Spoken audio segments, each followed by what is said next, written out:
2016 yılında üniversitemize kazandırılan Romanov ırkı koyunlarla ilgili bir güç doğum şekillenmiş. Bu manada prematüre doğum sancıları ve klinik belirtileri nedeniyle hayvan hastanemize kaldırılmış.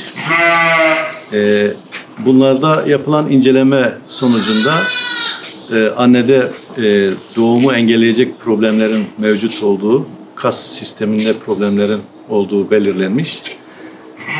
Ve sonuçta normal doğal doğumun olamayacağı anlaşılınca sezeryan operasyonu ile kuzularımız kurtarılmıştır. Tabii doğduğunda normal prematüre görülen, prematürer olgularda görülen lezyonlara sahip, klinik görünümlerin hepsini taşıyordu.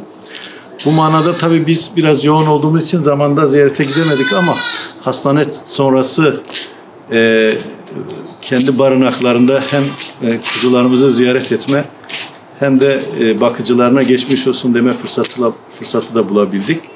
Sayın Dekanımızla ve Rektör Yardımcımız Cemalettin Hoca ile yaptığımız ziyarette çiftliğimizin gayet güzel bir işleyiş içerisinde olduğu ve 5 yıl içerisinde çalışmaların her geçen gün biraz daha pozitif yöne doğru kaydığını büyük bir memnuniyetle müşahede ettik. İnşallah bundan sonra bizim üniversitedeki kapasitenin maksimuma ulaşmasıyla birlikte esas amacımız olan Romanov ırkının bölge hayvancılığına kazandırılmasıyla ilgili çalışmalarda daha da genişleterek inşallah devam edeceğiz.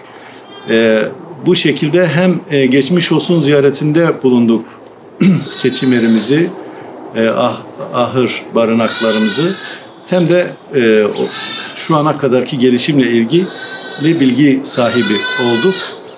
Bu manada ilgili arkadaşlarımıza, hocalarımıza, müdürlerimize, dekanımıza hepsine teşekkür ediyoruz.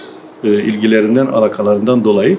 Çünkü prematüre olgular basit olgular değil. Yani doğan kuzu zaten küçük. 1 kilo 600, 1,5 kilo falan doğmuş. Bunların özel bakıma ihtiyacı olur. Zaten bu Romanovların böyle bir özelliği var. Anne sütü çoğu zaman çoklu doğum olduğu için yetemeyebiliyor. Bu manada özel besine tabi tutulma, serumla beslenme, biberonla besleme gibi işlemler yapılmak suretiyle prematüre yavruların, erken doğmuş olan yavruların hayata kazandırılması sağlanmıştır. Bu manada yaptıkları hizmetler için de, yaptıkları çalışmalar için de kendilerine teşekkür ediyorum. Özellikle bunlarda çoklu doğum olduğu için ve Romanov koyunlarda çok hareketli oldukları için bu doğumlarla ilgili gebelik süresinde bazı sıkıntılar olabiliyor. Hem dördüz olduğu için rahime aşırı bir yük bindirdiği için de bu rahimi bağlayan tendoda yırtılma oluyor. Tabii bu ilk bakışta böyle bir gebelikten kaynaklandığı fark edilmemiş. Yani bunun fıtık olma ihtimaliyle muayene ediliyor, hastanemize getiriliyor, hayvan hastanemize. Sonra yapılan muayenede fıtık olmadığı, yavrularının dördüz yavrusunun olduğu ultrason muayenesinde yavruların da hareketli ve canlı olduğu anlaşılıyor. Fakat annenin durumu iyi olmadığı için zaman kaybetmeden sezeryan operasyonuna alınıyor. Tabii yavrular erken doğumları oluyor. Yani bir doğduklarında henüz gözleri açılmamış, dişleri çıkmadığı için bir erken doğum oluyor. Bunun için özel bakıma ihtiyaç duyuyor.